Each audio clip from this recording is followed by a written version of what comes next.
Welcome to Geek Fandom Media. I am your host, Chris, and you guys, we got some brand new, luscious character posters for James Gunn's Superman. We're talking Mr. Terrific, we're talking Krypto, we're talking Guy Gardner, we're talking Hawkgirl, and also the Kryptonian robot number 4. They all look so beautiful.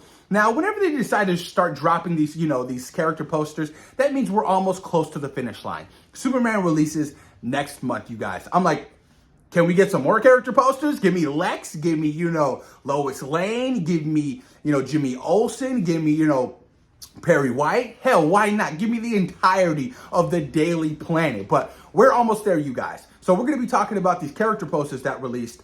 And we're also going to be talking about this article coming from The Wrap stating about, Superman's budget and things of that nature, the guesstimating. Like I said, I'm taking this with a grain of salt. I don't know how real this crap actually is. Like, do we know what the actual budget is? Like, how do you guys come up with these numbers? It's absolutely insanity to me that, these studios or, these journalists can come up with these random numbers and just absolutely run with it. And also a Michael Bay story. Michael Bay was apparently going to, was in talks or, Warner Brothers were looking at him to direct a sequel to Man of Steel back in 2022 starring Henry Cavill. And the internet is running with it, you guys. Seeing the trolls on Twitter is absolutely insanity to me.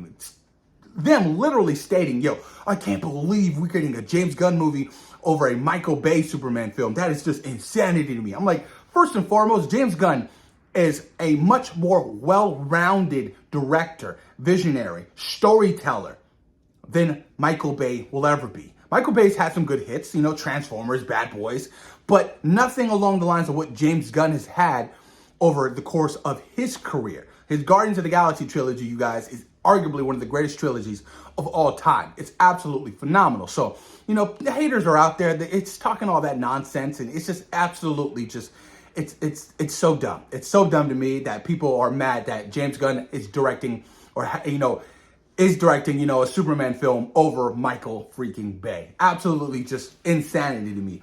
But some of these numbers, you guys. So in the Raptor stating that the budget for Superman is $225 million, not including the marketing for the budget. Now, marketing budgets are usually typically anywhere between, $75 to $100 million. So you're looking easily between, possibly $340 to $350 million for the marketing, including the production budget for Superman. Like I said, taking this with a grain of salt, you guys. Nothing is authenticated. We don't know if these numbers are real. It could be guesstimates. We just don't know. And we all know how, these random journalists out there like to see these studios fail or like to see these directors in movies and, casts. It's absolutely insanity to me. But I'm like, okay, well, whatever. Apparently, it must make $560 million at the box office just to break even. That's just to break even. And the studio, in the studio's eyes, must make over $700 million to be a success, which I'm like, okay, $700 million is reasonable. I do think that $700 million is definitely a number that Superman can obtain, but I do think it will pull in more because the general interest of this film. Look at the trailer reactions. The trailer reactions for Superman are ginormous, much bigger than the Fantastic Four, much bigger than, the Captain America Brave New World, much bigger than the Thunderbolts. You go back and look at my channel, you guys, my Superman reaction is almost at 10,000. Everything Marvel related is extremely low. So there is a general interest in Superman right now, and that definitely can bring a lot of people to the theater. So I was like looking over the numbers. I'm like, well, Man of Steel made $670 million worldwide, and I'm not adjusting for inflation. If you guys would like to adjust to inflation, please post it in the comments down below. BVS made $874 million. That was considered a failure to Warner Brothers back in the day. Absolutely insanity to me. Superman Returns, $391 million, and Superman, the first Richard Donner film, $134 million. So, Superman has never crossed $1 billion at the box office. Could this be the first Superman film? Absolutely. I can definitely see it happening.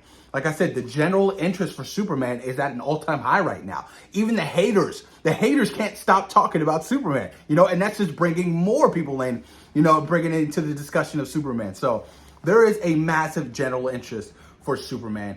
Like I said, I'm taking these numbers with a grain of salt. Nothing has been authenticated. This is coming from random journalists. We don't know what the official budgeting, for Superman, the numbers are. We don't.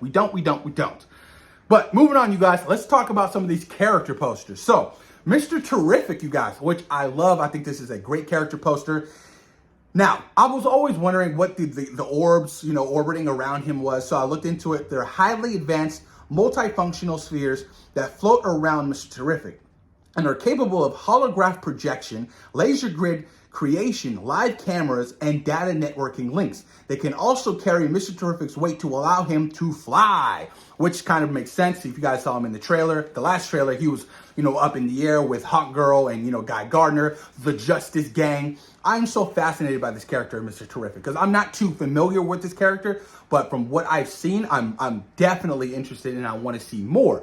I mean, Edi Gathegi, I think that's the guy's name. This is his redemption role at a comic book film, because we all know what they did to him in X-Men First Class. The one dude who can't die absolutely died. Makes no sense to me whatsoever in X-Men First Class. Great movie, just didn't make any sense to me. And then, of course, you have Guy Gardner on there with his ugly, disgusting bowl cut and his Green Lantern ring. Looks freaking awesome.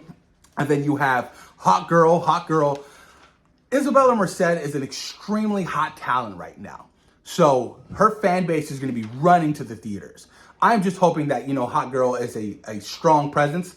The fact that Hawkgirl and, Guy Gardner will appear, confirmed by James Gunn to appear in the first episode of Peacemaker Season 2 means something to me. Like that's huge that these characters are now crossing over from film over into television series, which I like to see because I like the connectiveness. I like the continuity. I'm hoping for more of that. Who knows, man? Superman could appear in a Peacemaker series in some kind of way. That would be quite fascinating. And we also got Krypto, and then, the Kryptonian Superman robot number 4. I love them. I love these character posters. Like I said, it means we are that much closer to the film releasing in July.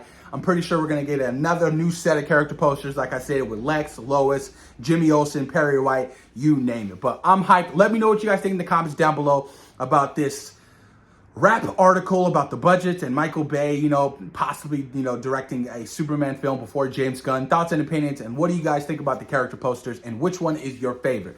And of course, thank you guys for taking time out of your day for watching Geek Fandom Media. Peace.